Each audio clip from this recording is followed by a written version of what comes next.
always thought my migraines were just bad luck, but when my family started calling them fake and accusing me of exaggerating, I didn't realize how dangerous my situation really was, until the MRI revealed a brain tumor that changed everything. Before we jump back in, tell us where you're tuning in from, and if the story touches you, make sure you're subscribed, because tomorrow I've saved something extra special for you. My name is Clara Whitmore, and for as long as I could remember, migraines had been an unwelcome companion in my life.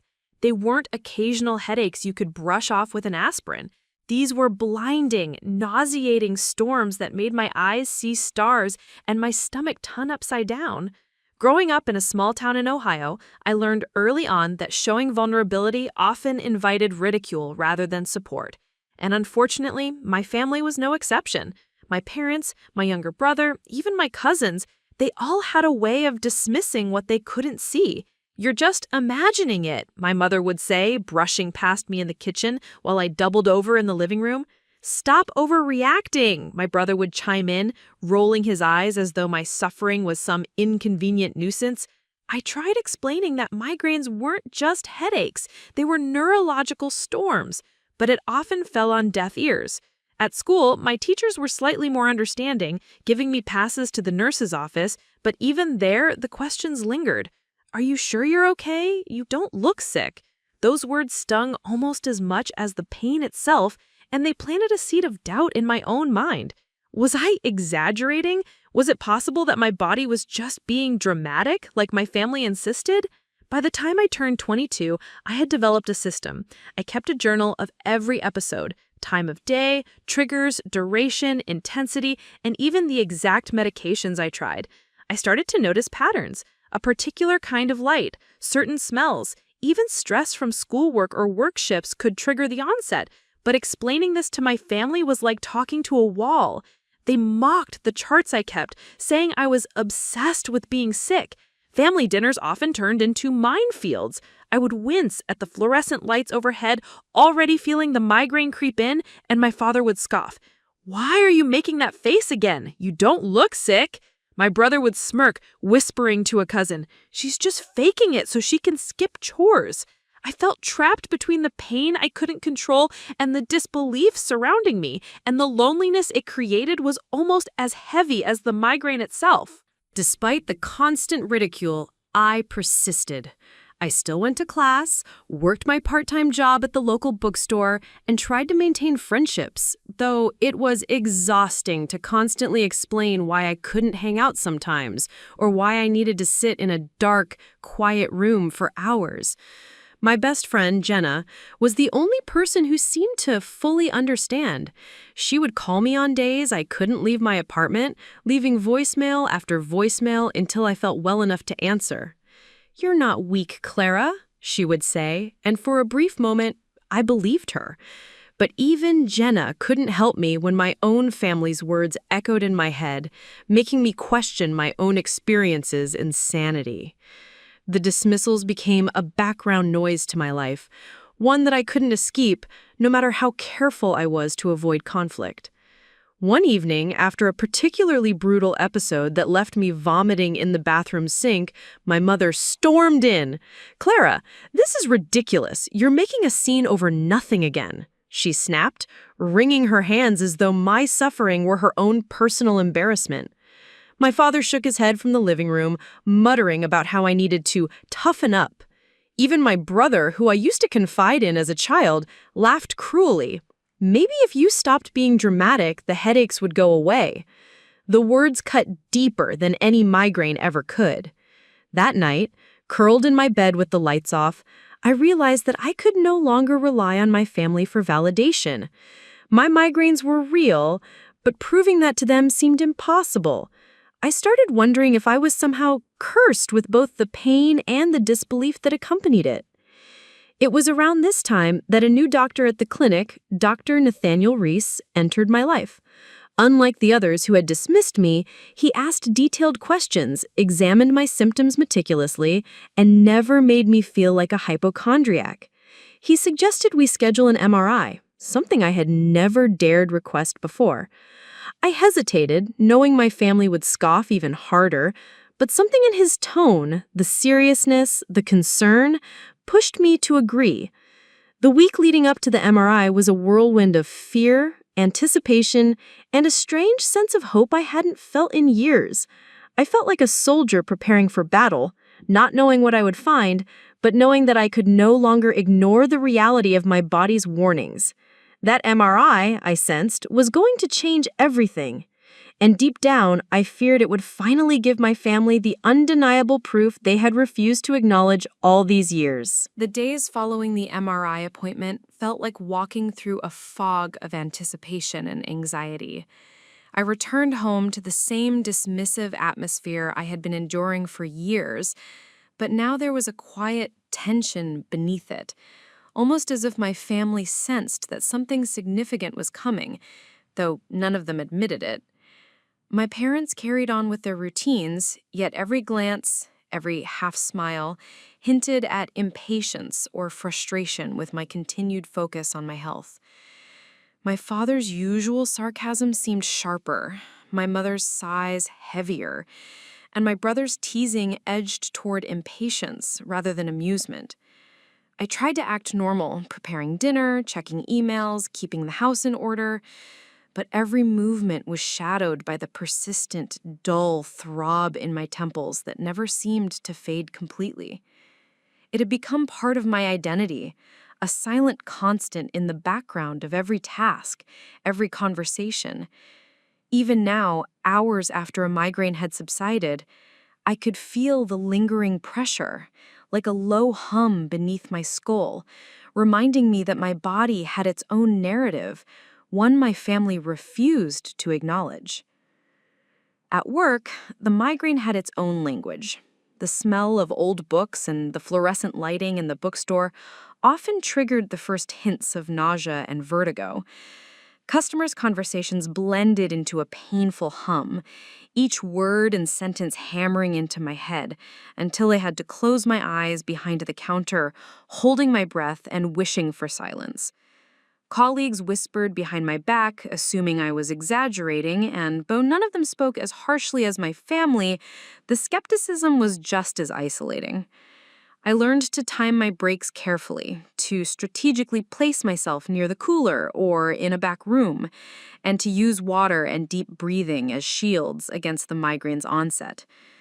Still, every episode reminded me of how fragile my daily routine had become, how dependent I was on planning around pain, and how little understanding the world offered me in return.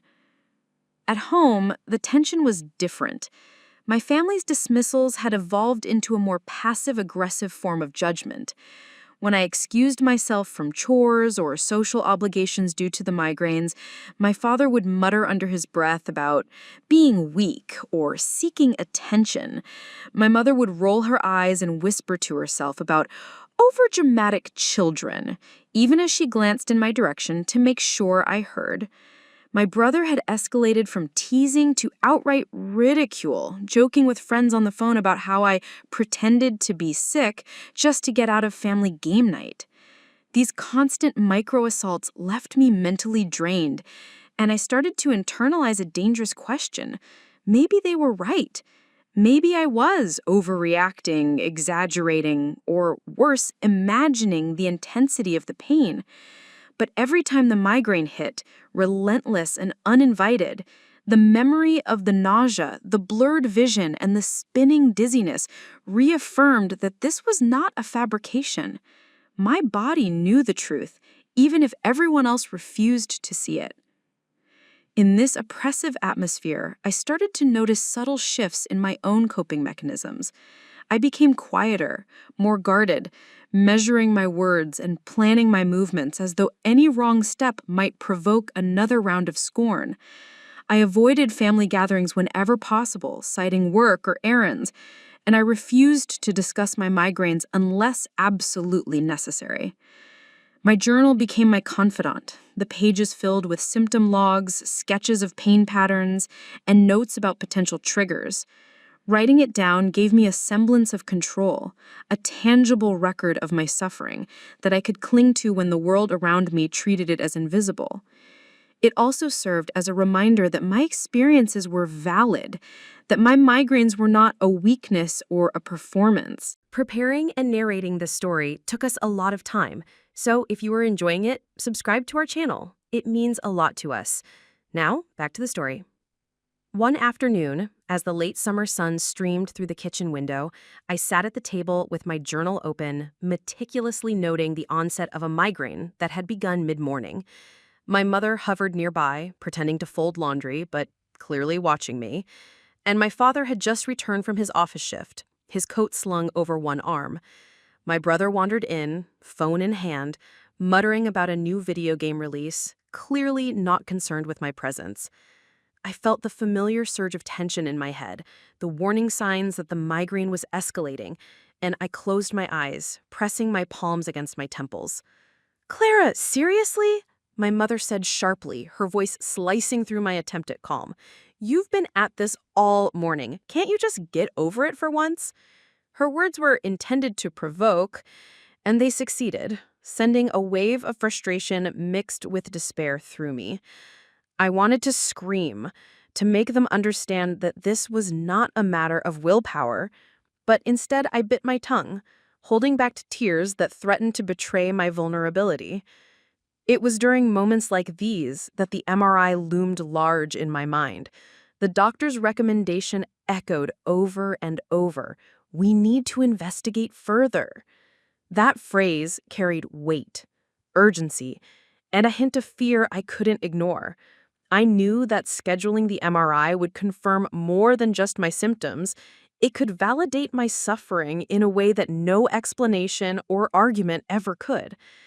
At the same time, the thought of confronting my family with undeniable evidence terrified me. Would they finally see the truth? Or would they find another way to twist it, dismiss it, or mock it further? The anticipation was almost unbearable, a mix of hope and dread that kept me awake at night, staring at the ceiling while the migraine's phantom pulses reminded me of the fragile balance between pain and disbelief.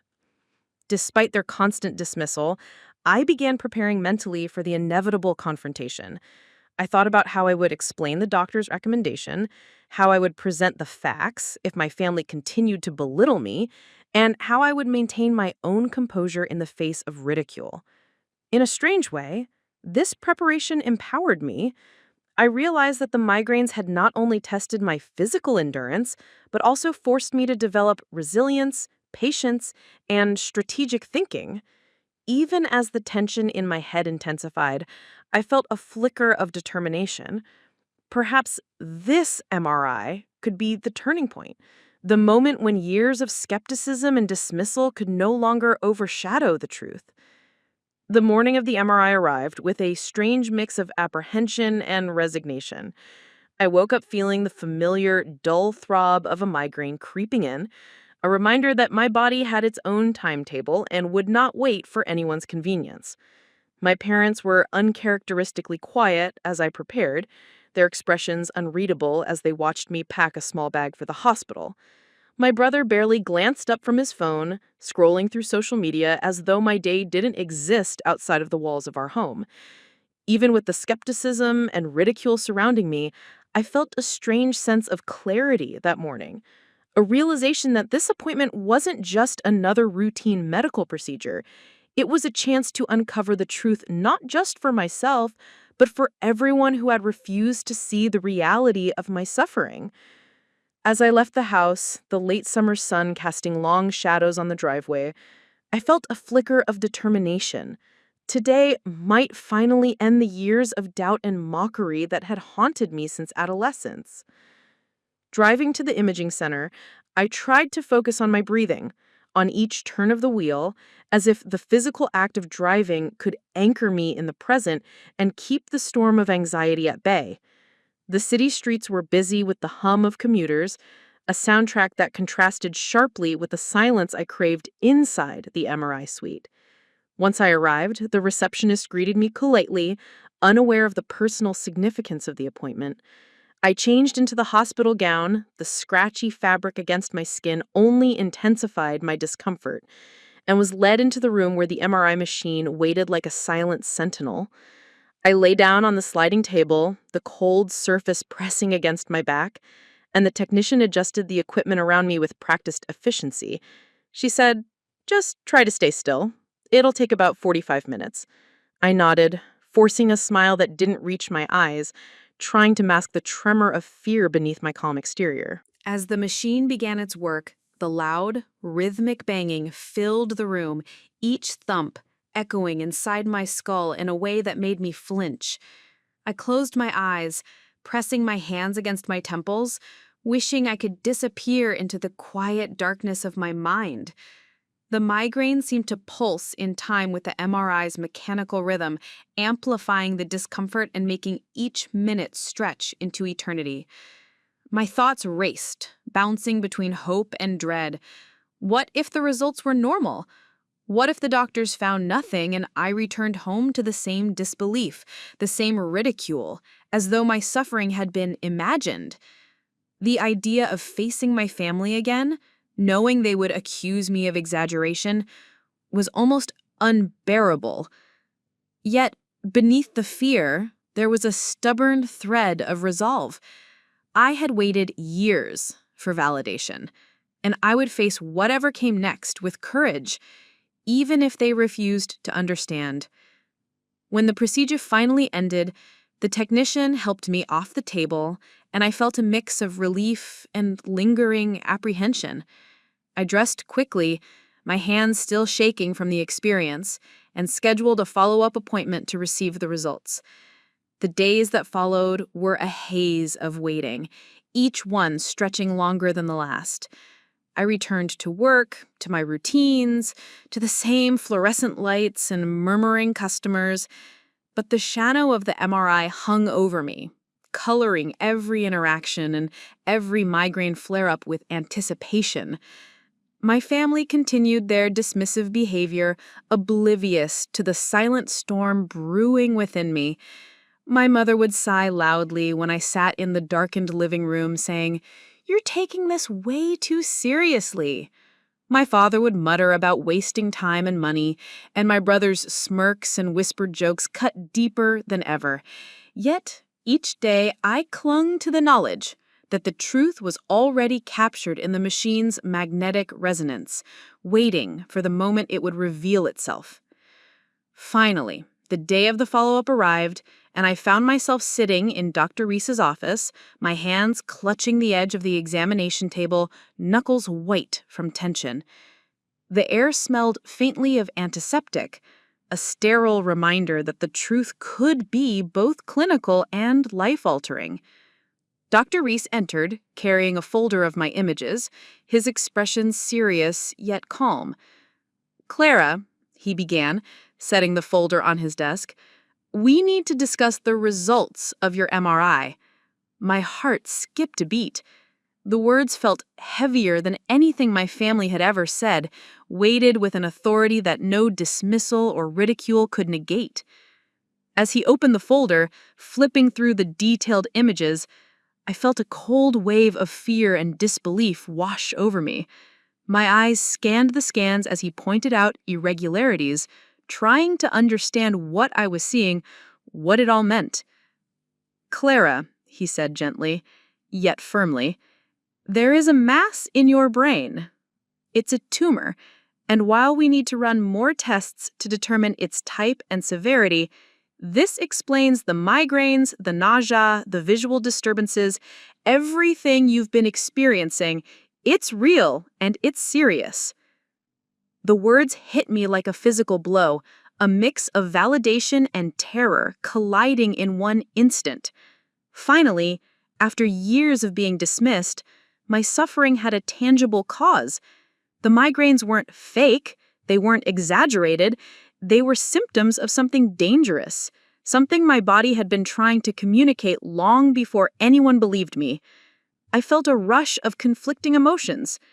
Relief that the truth was undeniable, fear of what the future might hold, and a simmering anger at the years of skepticism and mockery from the people who should have been my support system.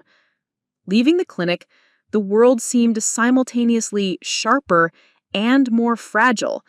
Every sound, every light, every step reminded me of the precariousness of life and the consequences of ignoring the body's warnings. I knew that sharing this news with my family would be a challenge. After all, they had spent years belittling me, but now the evidence was irrefutable.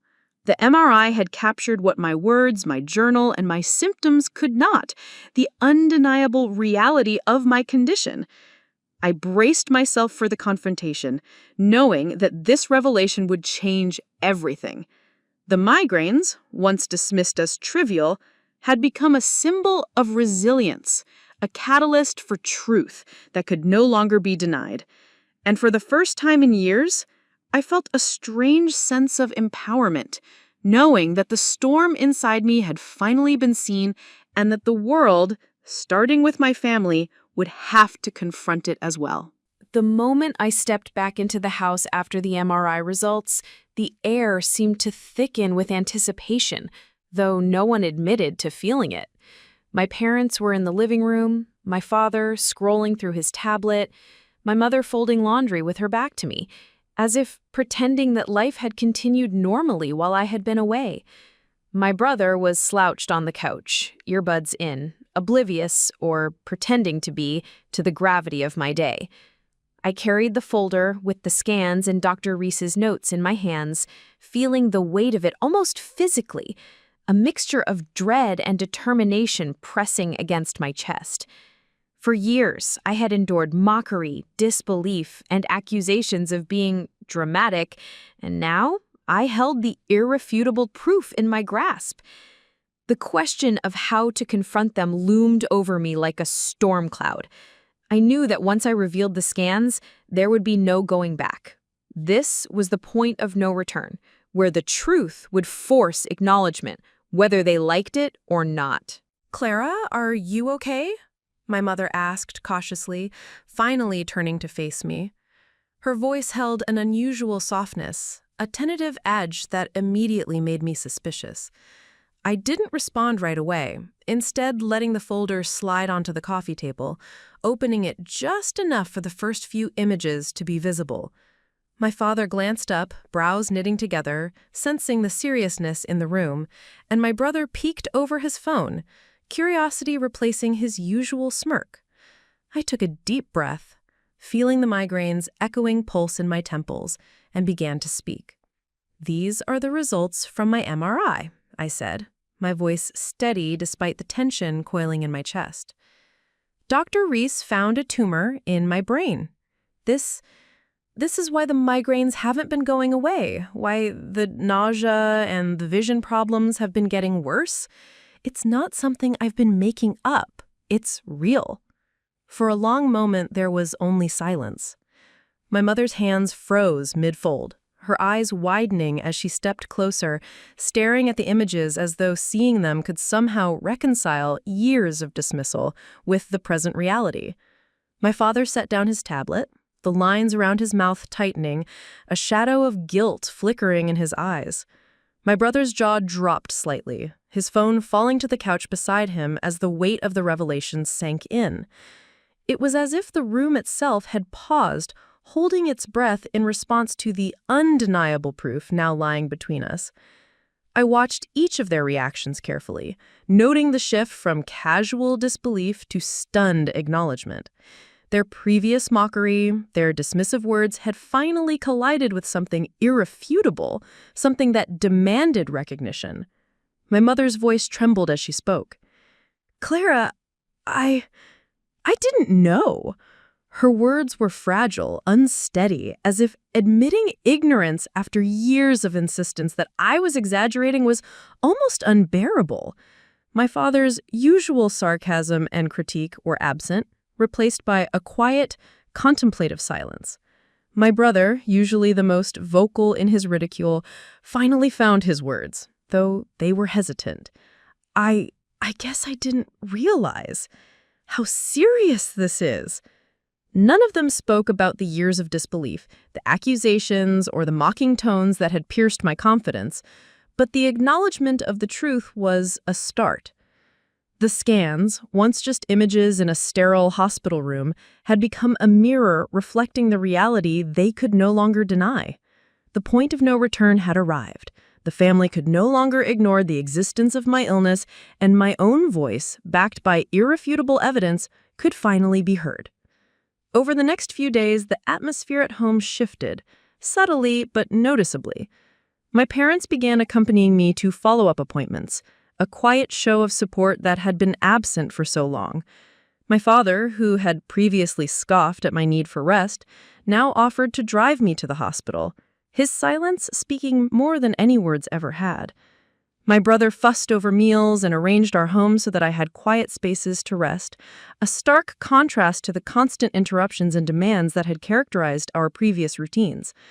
My brother, while still awkward in his support, began researching brain tumors online, asking questions that reflected genuine concern rather than sarcastic curiosity.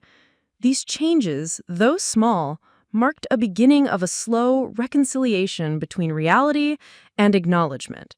The evidence from the MRI had forced a shift in dynamics, creating an environment where my experience could finally exist without ridicule.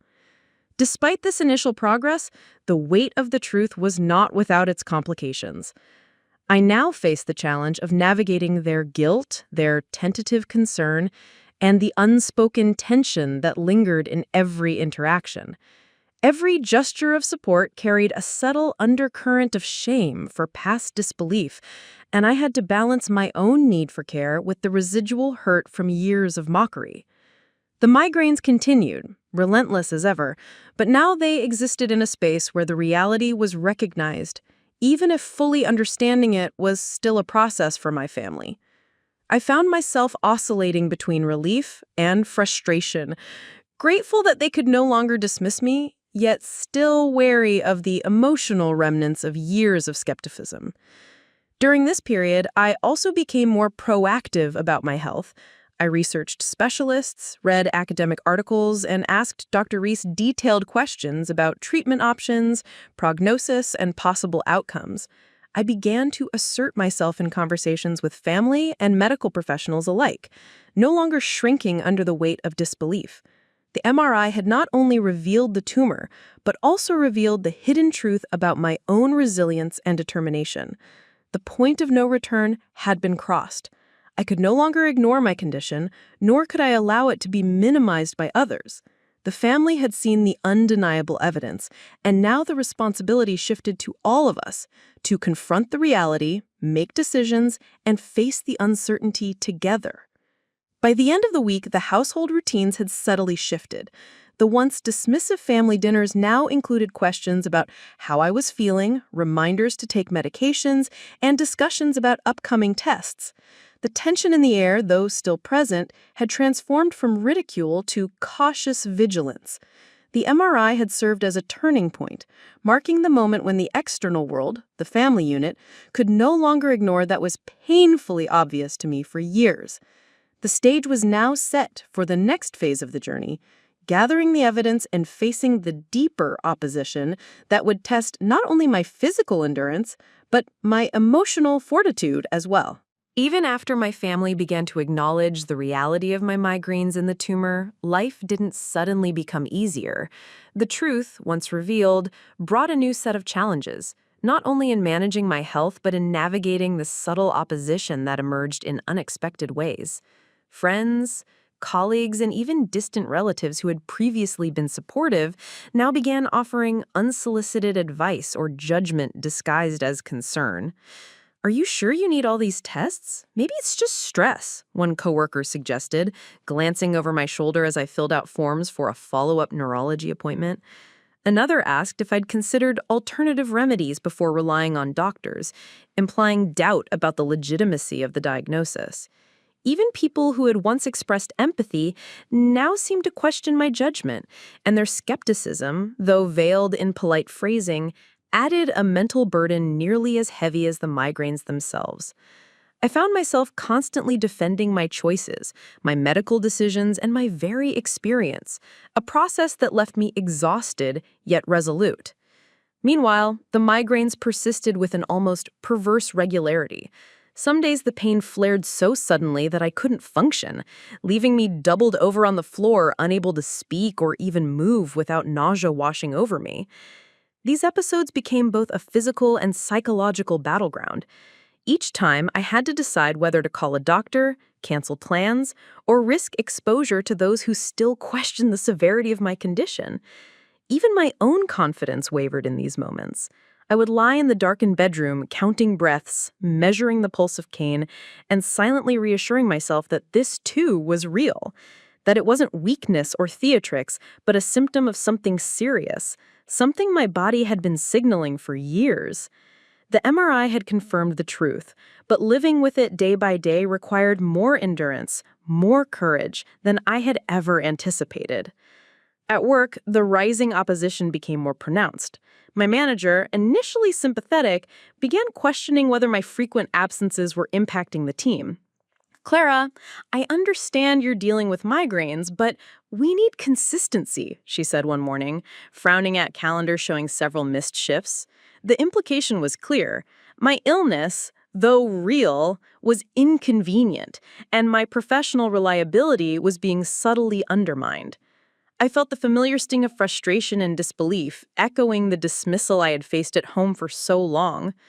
I explained my situation, presented documentation from Dr. Reese, and requested accommodations, but the tension lingered, a reminder that truth alone didn't guarantee understanding or support. The opposition I faced was no longer overt ridicule, but a quieter, insidious pressure that tested my resilience in ways I hadn't fully anticipated. Even within my family, the challenges persisted.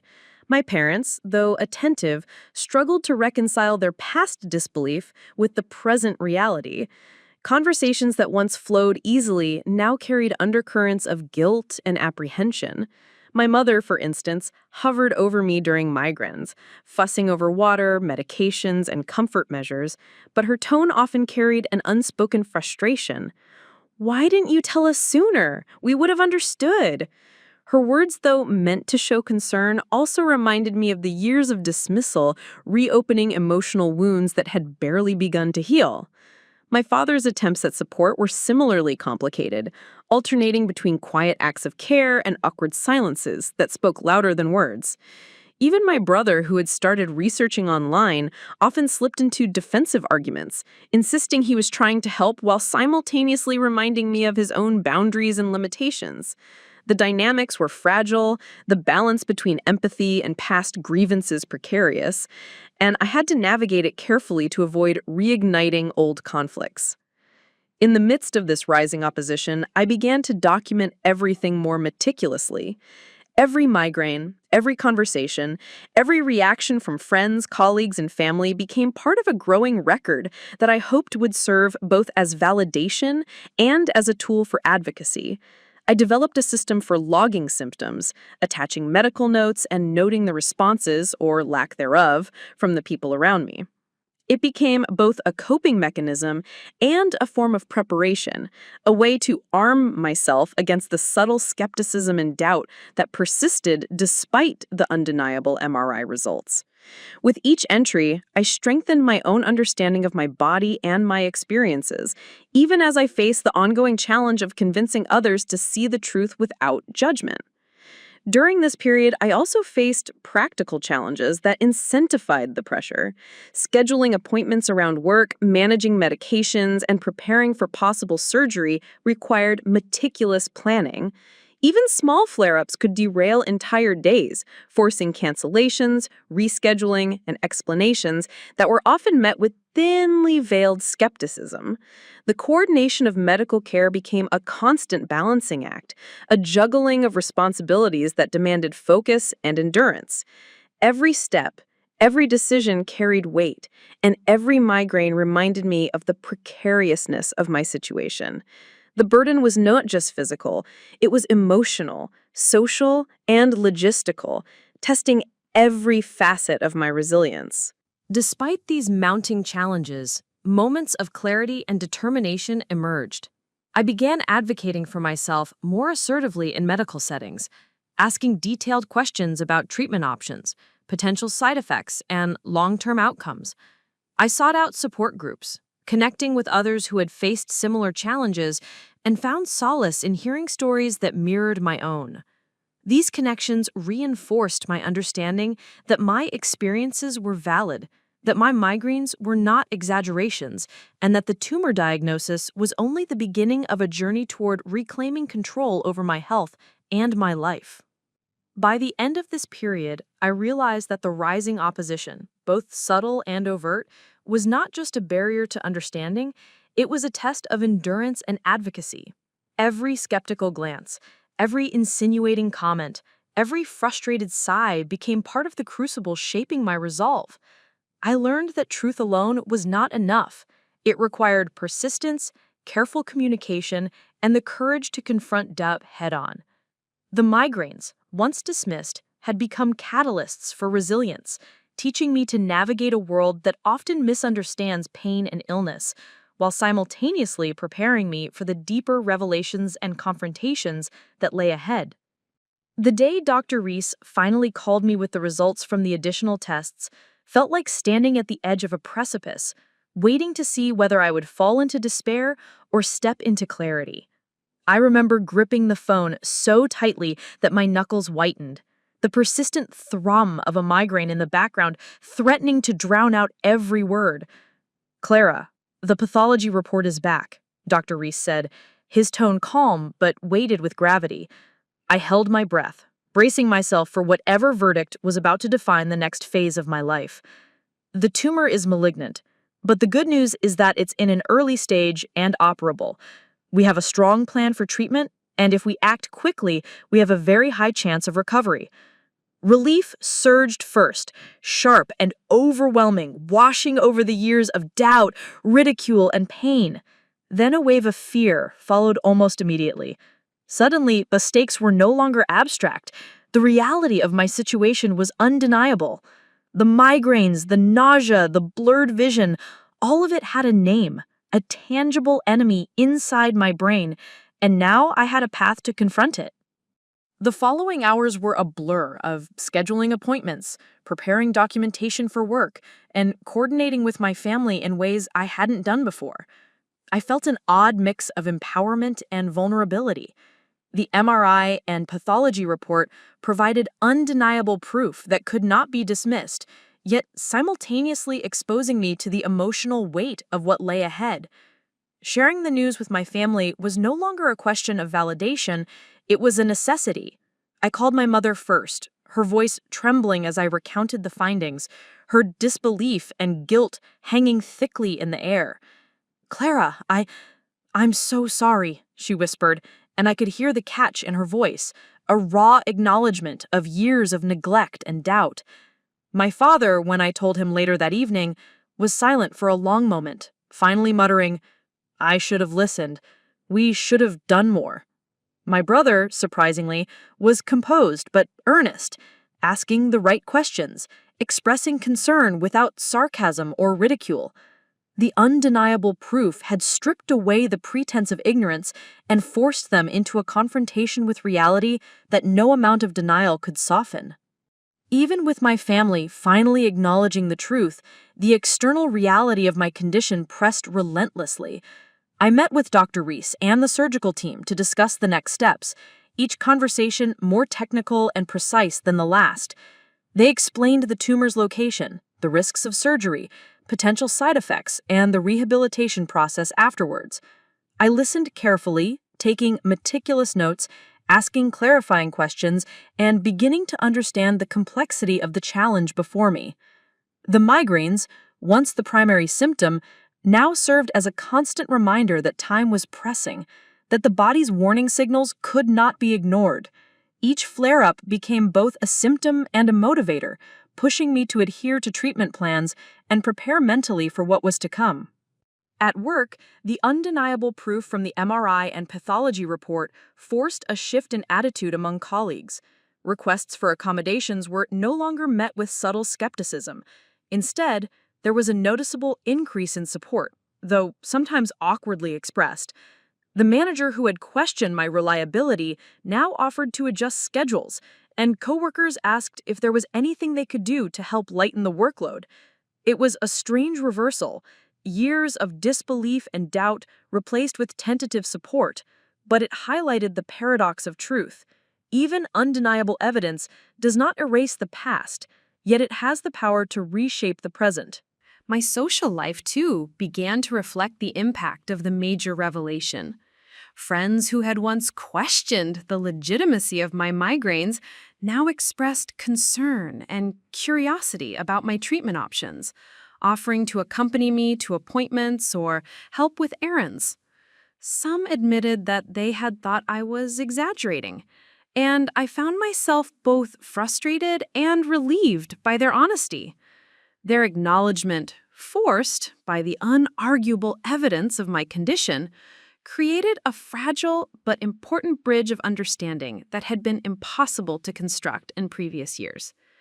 I realized that the undeniable proof did more than validate my experience. It forced the world around me to adjust, to recognize the truth, even when it was inconvenient or uncomfortable. Yet, the revelation also amplified the emotional weight I carried. Knowing the tumor was malignant, despite its operable stage, brought a constant undercurrent of anxiety and fear.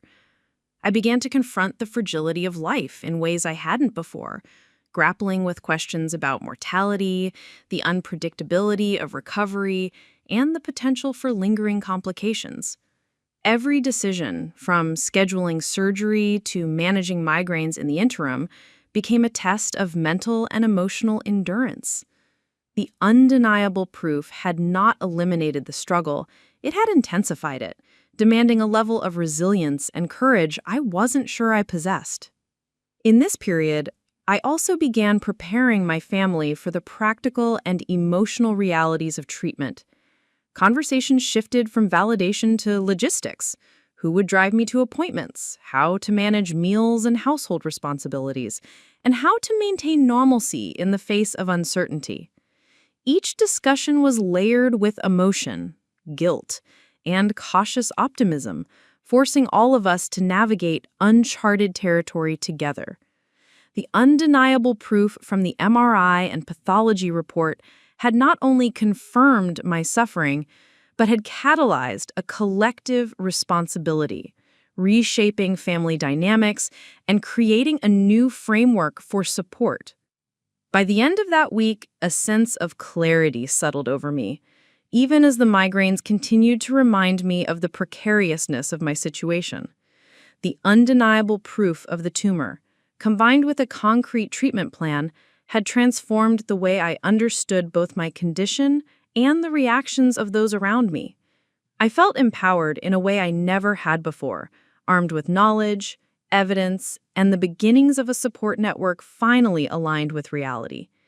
The major revelation had shifted the stakes, clarified the path ahead, and provided a foundation of undeniable truth that no mockery, doubt, or disbelief could undo.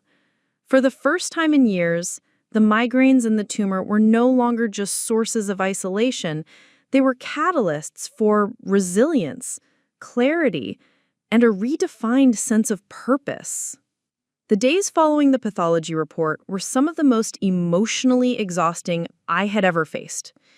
Even though the tumor was operable and the prognosis was cautiously optimistic, the knowledge that a malignant growth had been living inside my brain for months, possibly years, pressed heavily on every thought.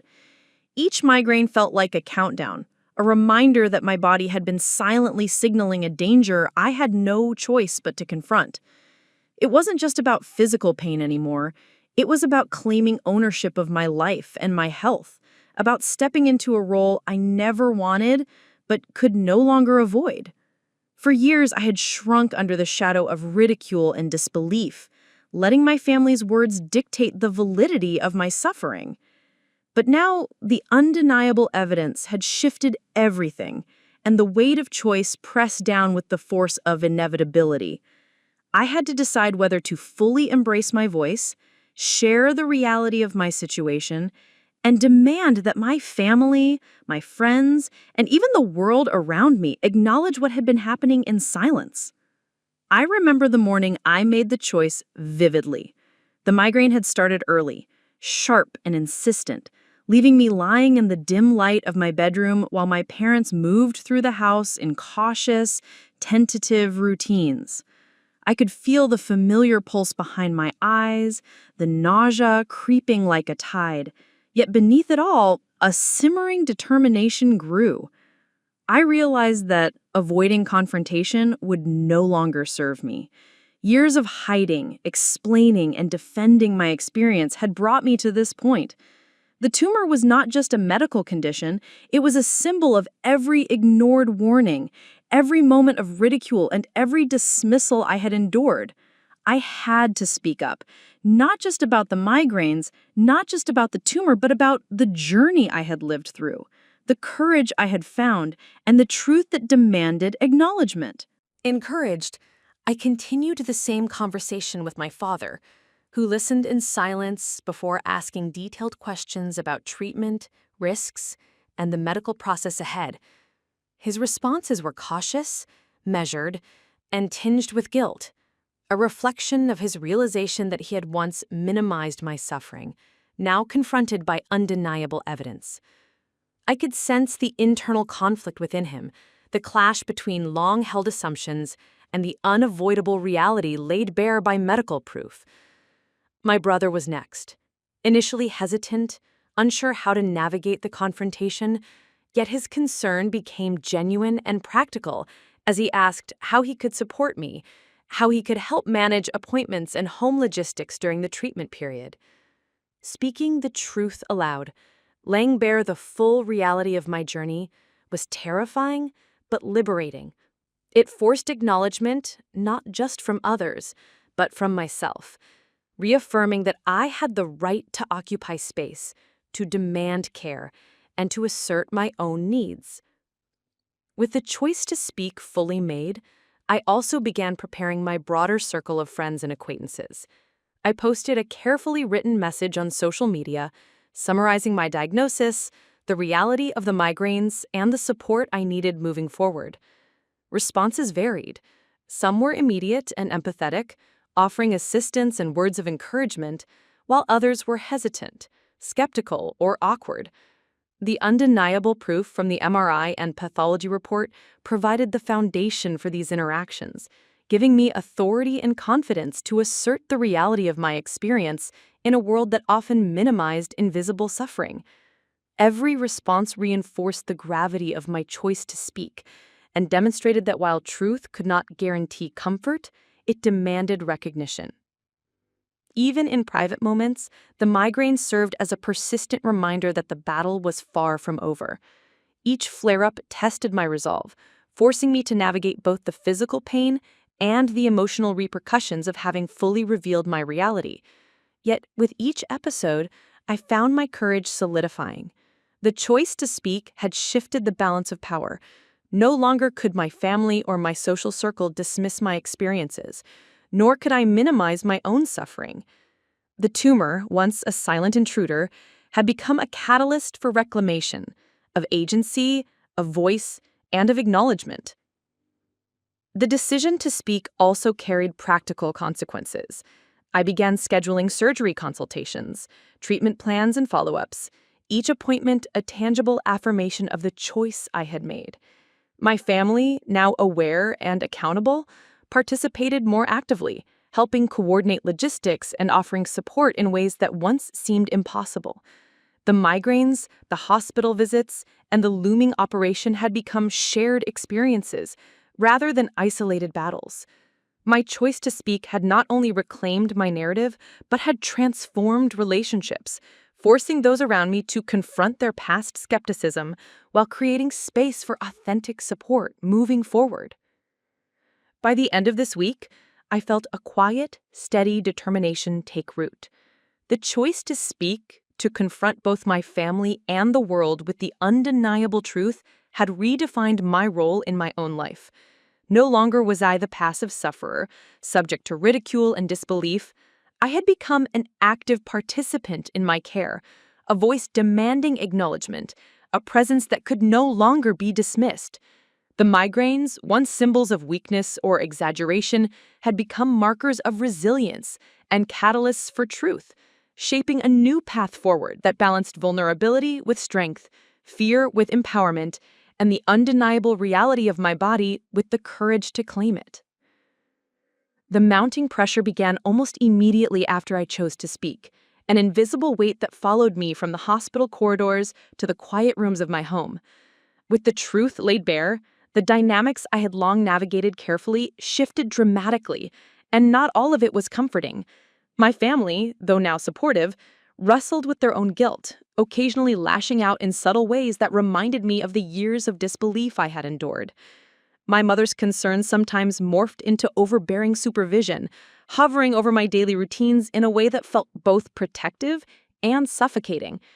My father oscillated between quiet reassurance and terse instructions, as though trying to regain a sense of control over a situation that had long been beyond his grasp. Even my brother, the once indifferent skeptic, struggled to balance genuine concern with his own lifestyle and responsibilities, often clashing with me over seemingly minor decisions related to my care. The undeniable proof had forced acknowledgement, yes, but it had also brought tensions to the surface, exposing unresolved resentments and unspoken fears that had accumulated over years of neglect. The social and professional spheres contributed their own forms of mounting pressure. At work, despite colleagues' increased support, the frequency of my absences and the unpredictability of migraine episodes began to strain the team dynamic. "Clara, we need to discuss coverage during your recovery," my manager said, her tone polite but firm, the undercurrent of pressure unmistakable. Each conversation felt like a delicate balance between asserting my rights and responsibilities while accommodating the unavoidable limitations imposed by my illness. The pressure was relentless, a constant reminder that truth, once spoken, brought both liberation and responsibility in equal measure. The physical toll of my condition also intensified the mounting pressure. Migraines, once occasional and frustrating, now became more pronounced, their onset unpredictable and debilitating. Each episode threatened to derail appointments, daily routines, and carefully laid plans, demanding flexibility and resilience beyond what I had previously imagined. The nausea, sensitivity to light and sound, and pulsating pain created a constant background of discomfort, while the looming presence of the tumor added a psychological intensity to every flare-up. The pressure was no longer simply social or emotional. It was deeply embodied, a merging of mind and body that left me constantly negotiating my own limitations. I became hyper-aware of triggers, from diet and sleep patterns to stress and environmental stimuli, each one capable of tipping the delicate balance I had painstakingly maintained. Medical obligations added yet another layer. I found myself navigating appointments with specialists, scheduling preoperative evaluations, coordinating lab work, and researching potential treatment options, each task a reminder of the urgency of my situation. The hospital became a second home, a space where pressure manifested in waiting rooms, fluorescent lighting, and the steady hum of medical machinery. Every conversation with the doctor reinforced the stakes. The tumor was malignant, yet operable, yet still unpredictable. Each step of the treatment plan carried consequences, and each decision I made had to be deliberate, measured, and informed by the best available evidence. The weight of responsibility settled heavily on my shoulders, a constant companion as I prepared both physically and mentally for the challenges ahead. Within this crucible of mounting pressure, moments of confrontation became inevitable. One afternoon, my mother and I clashed over diet and lifestyle recommendations. Her anxiety over my health translated into strict instructions I initially resisted. "Clara, you need to follow Dr. Reese's plan exactly," she insisted, her tone sharp with frustration. "I know what I'm doing, Mom," I replied, holding back the rising panic I felt as the migraine throbbed in my temples. "I'm not ignoring the treatment, but I also need to make decisions for myself." The argument, though brief, underscored the tension inherent in this new phase. Even with the truth on the table, emotions ran high, and the struggle to balance autonomy with support became a daily challenge. Later that week, my father's impatience flared over a minor scheduling conflict, his frustration echoing the pressure I had been internalizing for months. These confrontations, though rooted in care and concern, amplified the emotional strain, forcing me to develop strategies for negotiation, patience, and assertive communication. Amid the intensity, the undeniable proof of my condition remained a grounding force. Every MRI scan, every pathology report, and every confirmation from medical professionals served as a shield against doubt, both from others and within myself. The mounting pressure, while relentless, was anchored by objective reality. It provided clarity, a lens through which I could distinguish between legitimate concern, lingering skepticism, and emotional overreaction. I documented each episode meticulously, noting symptoms, triggers, and interactions with family, friends, and medical staff. This record became both a coping mechanism and a tool of empowerment, allowing me to navigate the challenges with structure and foresight. By the end of this period, I realized that the mounting pressure was not merely an obstacle, but a transformative force. It revealed the complexity of relationships, the fragility of assumptions, and the necessity of resilience in the face of relentless scrutiny, expectation, and physical challenge. Each confrontation, flare-up, and negotiation honed my ability to advocate for myself, set boundaries, and maintain composure even under extreme stress. The migraines, the tumor, and the interpersonal tensions had become intertwined catalysts for growth, teaching me that truth, while liberating, demands vigilance, courage, and an unwavering commitment to one's own well-being. The stage was set for the next phase of the journey, where the consequences of speaking and standing firm in the face of pressure would reach their emotional apex, forcing me to confront the deepest fears and stakes of all. The dark night of the soul came suddenly, as though the universe had been quietly building toward this inevitable peak of despair. One evening, after a particularly brutal migraine that left me trembling and nauseated on the bathroom floor, the full weight of my situation descended upon me with suffocating force. The tumor, though operable, was malignant, a constant reminder that my body harbored something both dangerous and unpredictable. The countless months of ridicule, disbelief, and isolation seemed to converge into a single point of emotional pressure, and for the first time since the diagnosis, I felt utterly alone. My family, though supportive, could not feel the exact contours of my pain, the throb behind my eyes, the nausea that left me gasping for air, or the fear that crept into every quiet moment. Friends offered advice and encouragement, but even their concern reminded me that no one could live inside my body, bear witness to the migraines, or shoulder the fear of impending surgery. For the first time in my life, the isolation of illness pressed against me like a tangible wall, and I found myself questioning whether the courage I had mustered was sufficient to face what lay ahead. That night, I sat alone in my dimly lit bedroom, the shadows of the room stretching long across the walls, my hands cradling my head as if I could physically contain the pain and anxiety that throbbed within me. Tears slid down my cheeks unbidden, a release I had resisted for months, holding back not just from others, but from myself. The thought of surgery, of lying under the hands of strangers while a malignant tumor was removed from my brain, seemed overwhelming and terrifying. The migraines, constant and unpredictable, felt like the body's cruel echo of the threat that had been silently growing for years.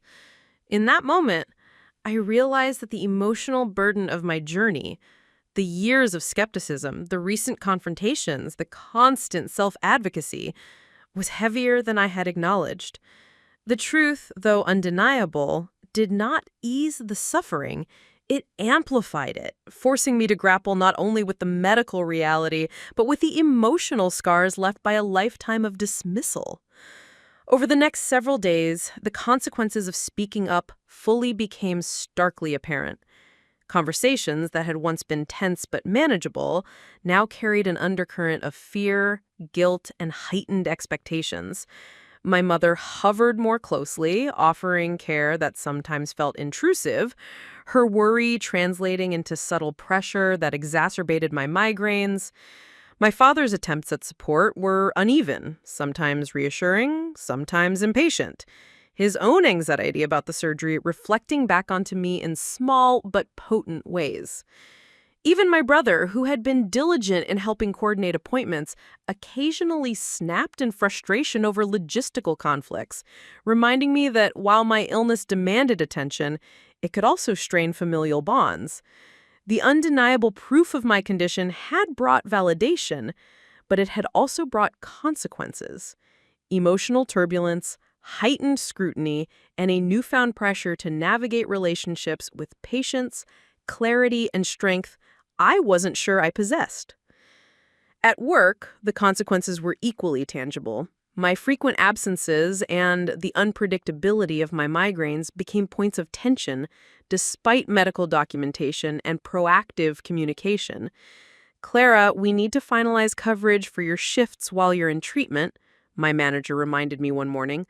A polite but unmistakable pressure that underscored the reality of professional expectations.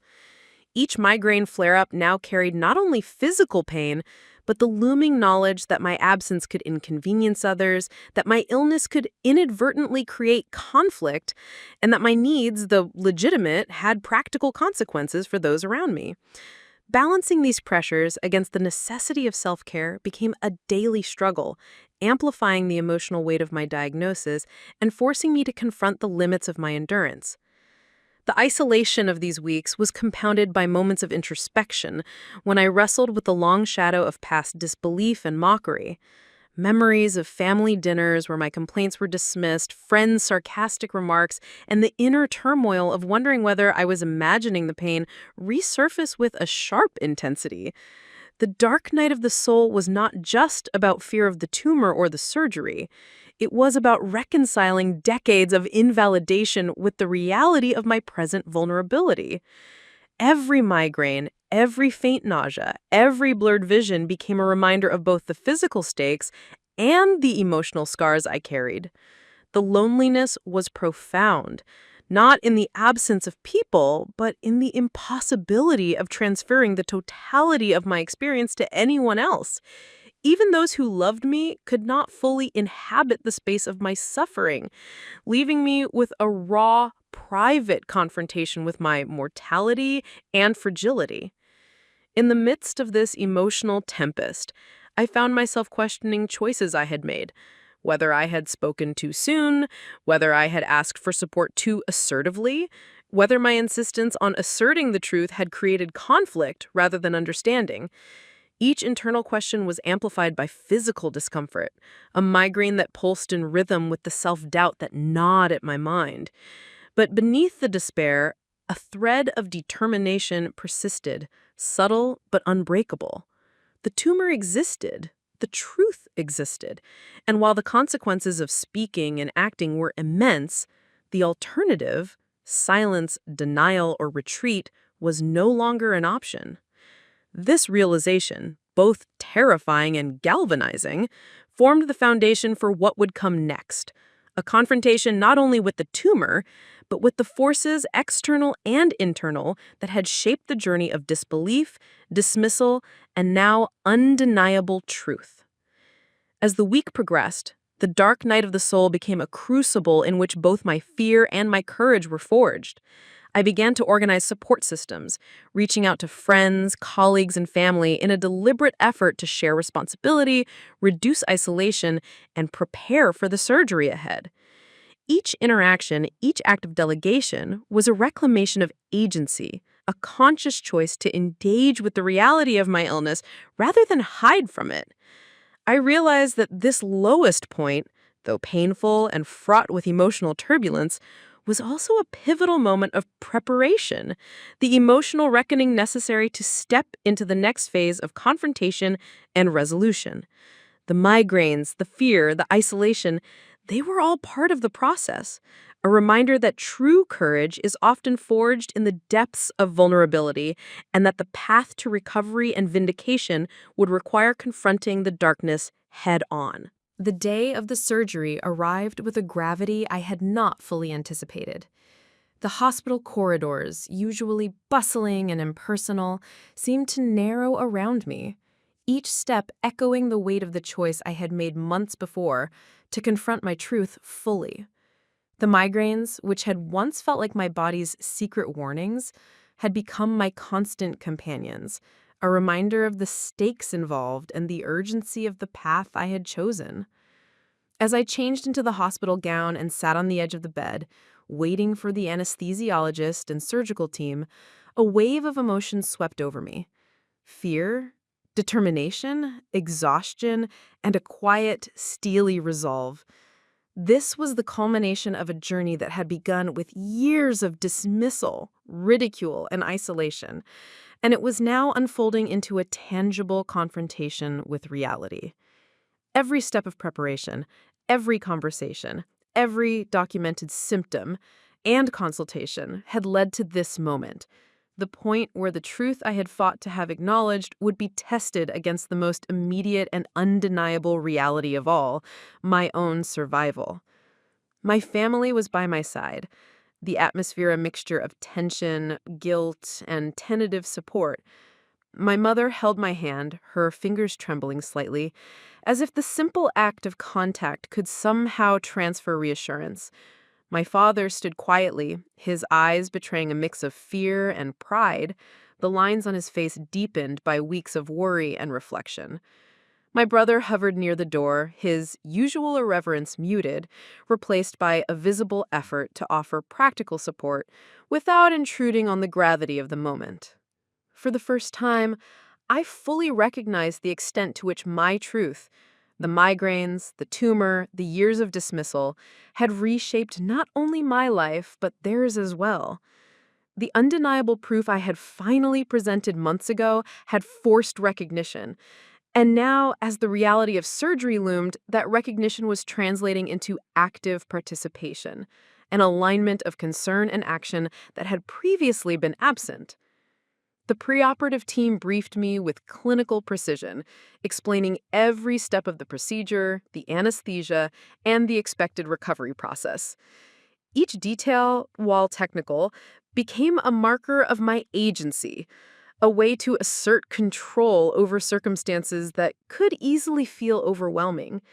I asked questions about the surgical approach, risks, and postoperative care, determined to understand fully what would happen once I was under the care of the team. The MRI scans and pathology reports, once sources of validation, now served as guides, maps through a process that was equal parts medical procedure and personal confrontation. I could see the tumor in the scans displayed on the monitors, the physical manifestation of months of suffering, and proof that no one could deny. It was terrifying, but it was also empowering, a reminder that the journey of advocacy, documentation, and speaking my truth had prepared me to face this moment with clarity and courage. As the anesthesiologist administered the sedative, I felt my pulse quicken, the migraines intensifying as if my body was responding to the crescendo of stress and anticipation. My family's voices lingered in the periphery, words of encouragement and love overlapping with the hum of machinery and the sterile smells of the operating room.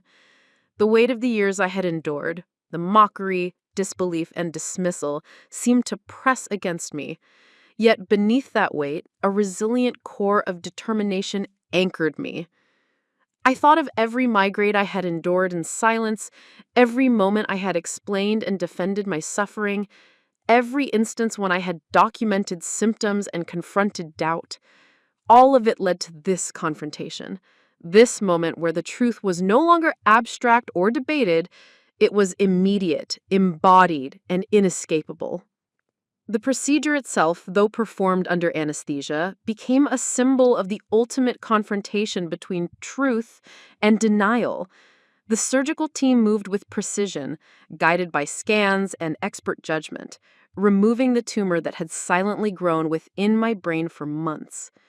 My life, my health, and my future hung in the balance, dependent on the skill of professionals and the body I had fought to have understood. In that suspended state between consciousness and anesthesia, I imagined the years of skepticism and ridicule falling away, replaced by the undeniable reality of my survival. The migraines that once had been dismissed as exaggeration or weakness were now understood as signals, warnings, and ultimately evidence that had catalyzed the entire journey. When I awoke in the recovery room, the first sensation was not pain, but relief. The tumor had been removed successfully, and though the path to recovery would be complex, the immediate threat was gone. My family was there, their expressions a mixture of awe, worry, and gratitude, their hands reaching for mine in silent support. The undeniable proof of my experience had been validated not only by scans and pathology, but now by tangible, life-affirming action. Every challenge I had faced, the isolation, skepticism, mounting pressure, and emotional turmoil, had led to this moment where courage, truth, and resilience converged. The final push had tested not only my body, but my ability to confront the reality of my journey, navigate the responses of those around me, and emerge on the other side with both survival and clarity. In the days following surgery, the process of recovery became an extension of the climax, a period where the truth of my experience continued to assert itself. Migraines and symptoms gradually diminished, replaced by moments of physical healing and reflection. Family dynamics continued to evolve, shifting from tentative support to active engagement, as my parents and brother adapted to routines that prioritized my well-being. Conversations that had once been tense or dismissive were now focused on practical care, emotional reconciliation, and acknowledgement of the journey we had all undertaken together. The truth, once contested and minimized, now dictated the rhythm of daily life, reinforcing the power of evidence, advocacy, and courage in transforming relationships and realities alike. Recovery after surgery was unlike anything I had anticipated, a blend of relief, reflection, and gradual reclamation of control over my life. The tumor had been removed successfully, but the journey toward a new equilibrium demanded both patience and resilience. In the early days, every small milestone, sitting up in bed without nausea, walking down the hospital corridor unassisted, remembering names and dates without mental fog, felt monumental, a tangible victory over months and years of suffering and doubt. Each of these moments reinforced the validation that had once felt impossible. The migraines, the pain, the fear, they were real, undeniable, and finally recognized by the people around me. My family, who had once mocked and dismissed my complaints, now adjusted seamlessly into the role of supporters, not out of obligation, but through a growing understanding of the depth of what I had endured. My mother learned to anticipate my needs with sensitivity rather than anxious control. My father transformed guilt into proactive care, and my brother became a steadfast presence, balancing concern with respect for my independence. The undeniable proof of my condition had forced acknowledgement, and now, as healing progressed, it allowed relationships to settle into a more authentic, supportive rhythm. Beyond physical recovery, I experienced a profound psychological shift. The years of mockery and doubt, which had once shaped my self-perception and fostered a quiet shame, gradually lost their grip. I began to recognize that surviving this ordeal, navigating disbelief, documenting my symptoms, advocating for myself, confronting family, enduring surgery, and facing the unknown, was not just a medical victory, but a triumph of agency, courage, and persistence. Each migraine I had endured, each dismissed plea for understanding, and each confrontation had become a building block of resilience, and the successful removal of the tumor served as concrete evidence that my advocacy had mattered. I could finally move through the world with the confidence that comes from knowing my truth, that comes from having faced both the medical and social consequences of illness, and emerge validated, heard, and alive. Returning home from the hospital brought a new set of challenges, yet also opportunities to solidify this emerging equilibrium. The house, once a backdrop of subtle skepticism and frustration, now became a space where routines were negotiated collaboratively and with genuine care. I established a regimen of rest, medication, and light activity, and my family adjusted their expectations and schedules to support my healing. Conversations shifted from reminders of past mistakes to practical strategies for recovery and long-term wellness. The invisible tension that had accompanied every interaction dissipated gradually, replaced by a mutual recognition of both vulnerability and strength. For the first time, our home felt like a place where my experiences were understood, my voice respected, and my autonomy acknowledged. This transformation, while gradual, marked the beginning of a new chapter where health, truth, and relationships could coexist in a balanced and empowering way. The vindication I experienced extended beyond the household. Friends, coworkers, and extended family members who had once expressed doubt now approached with a mixture of curiosity, respect, and genuine concern. Conversations became centered not on skepticism, but on shared understanding, support, and adaptation. Colleagues who had questioned the legitimacy of my absences now inquired thoughtfully about my recovery, offering assistance and demonstrating flexibility without judgment. Friends expressed relief and admiration, acknowledging both the physical ordeal and the emotional fortitude required to endure it. The undeniable proof of my tumor, coupled with my survival and recovery, had recalibrated the perceptions of those around me, transforming what had once been disbelief into acknowledgement, empathy, and collaborative support. The migraines that had once been sources of isolation and shame became teaching tools, markers of experience that could guide and reassure those navigating similar paths. Emotionally, the equilibrium was fragile but promising. I experienced moments of doubt and fatigue, flare-ups that reminded me of the vulnerability my body still carried. Yet, these were tempered by a growing sense of agency, the knowledge that I had confronted ridicule, skepticism, medical uncertainty, and fear, and had emerged not only alive but empowered, provided a foundation of confidence. I was no longer defined by the dismissal of others or by the unpredictability of my migraines. I was defined by my response, my advocacy, and my courage. The lessons learned through confrontation, documentation, and unwavering persistence had reshaped my identity, allowing me to move forward with both humility and determination. By the end of this phase, a tangible new equilibrium had taken hold. Life resumed a rhythm that incorporated both self-care and engagement with the world, a balance between vulnerability and resilience. The truth I had fought to assert, the reality of the migraines, the legitimacy of my suffering, the existence of the tumor, was no longer a point of contention, but a foundation upon which my relationships, daily routines, and personal agency could flourish. In this space, justice and vindication were not abstract concepts.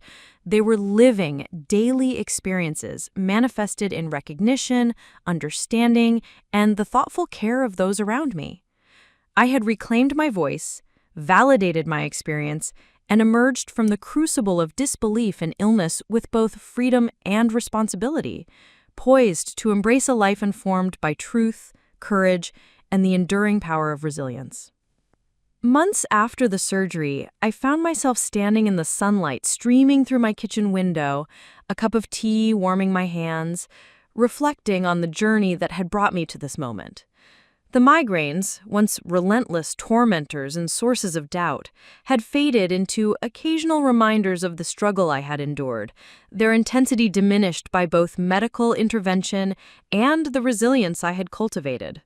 The tumor, that silent intruder that had cast a shadow over my life, was gone. And the undeniable proof of my survival no longer required validation. It existed in every step I took, every breath I drew, every moment of conscious, deliberate choice to embrace life fully.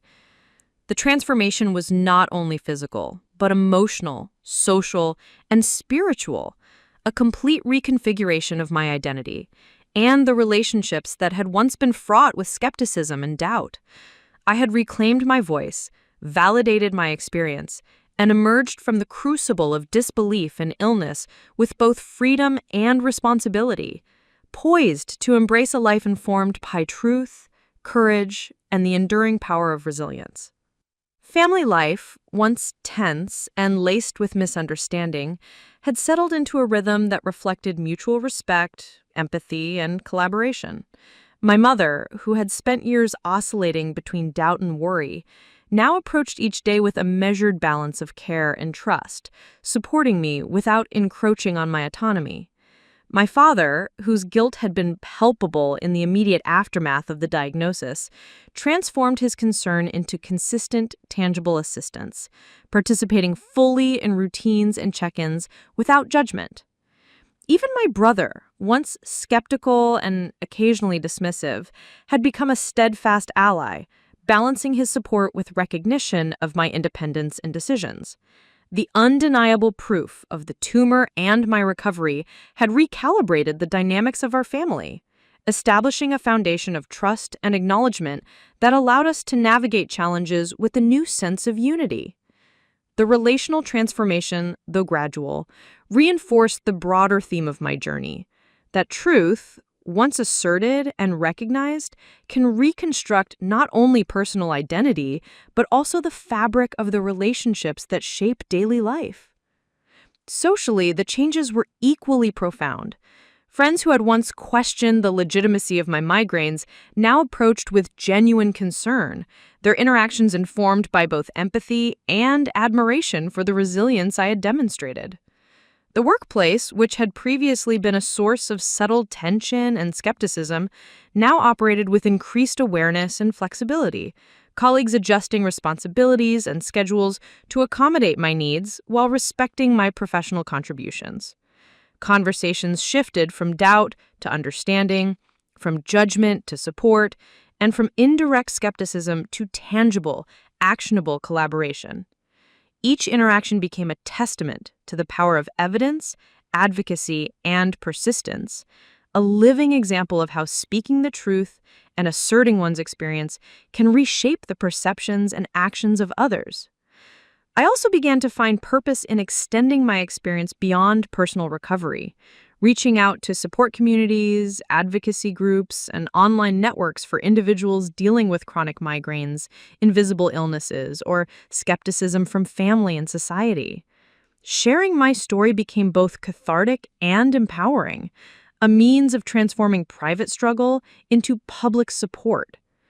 Every message I received from someone who had been dismissed, doubted, or ridiculed reminded me that my journey, though intensely personal, had broader significance. The migraines and tumor, once sources of isolation and fear, had become symbols of resilience, markers of truth, and catalysts for hope.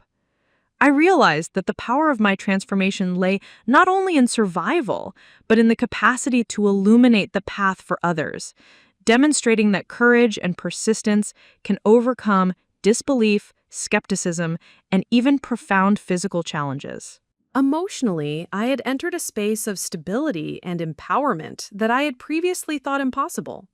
The fear that had dominated my life, the sense of being alone against a tide of doubt and pain, had been replaced with confidence, agency, and a deep understanding of my own strength. I recognized that the journey had required more than enduring migraines or surgery. It had demanded the assertion of my voice, the insistence on truth, and the willingness to navigate conflict and pressure with integrity and determination. Each challenge, from the initial mockery to the emotional confrontations with family and friends, had contributed to a resilience that now permeated every decision, every interaction, and every reflection. The transformation was holistic, a complete integration of mind, body, and spirit, forged in the fires of adversity and validated through tangible evidence and personal triumph. Symbolically, the journey had also been one of reclamation and empowerment. The migraines, which had once been dismissed as trivial or fabricated, now stood as testaments to the importance of listening, validating, and acting on one's experiences. The tumor, once a hidden threat and source of fear, now existed only in the past, its removal serving as a tangible marker of both survival and personal agency.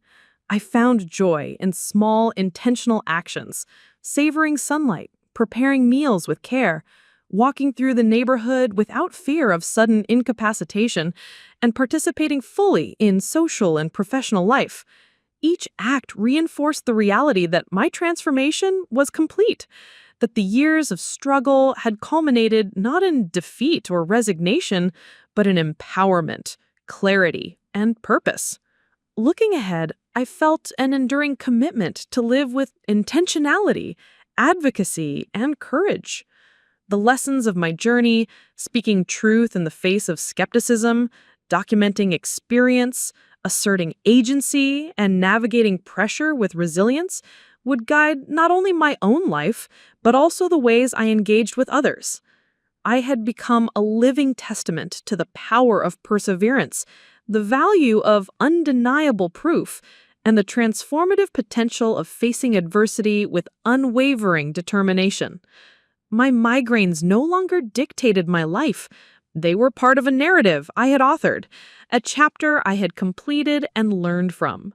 The tumor, removed and conquered, served as a symbol of triumph over hidden challenges, a permanent reminder that truth, courage, and resilience could overcome the most insidious of obstacles.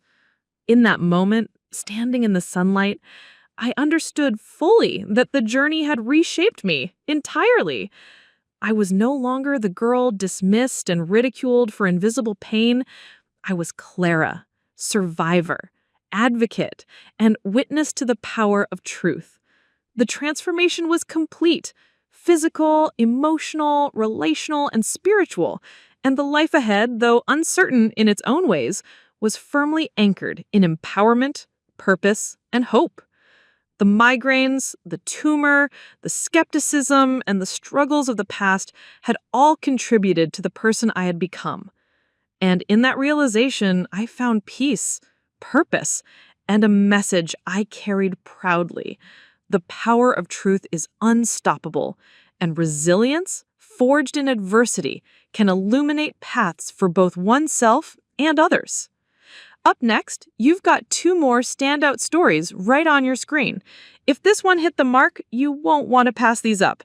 Just click and check them out. And don't forget to subscribe and turn on the notification bell so you don't miss any upload from us.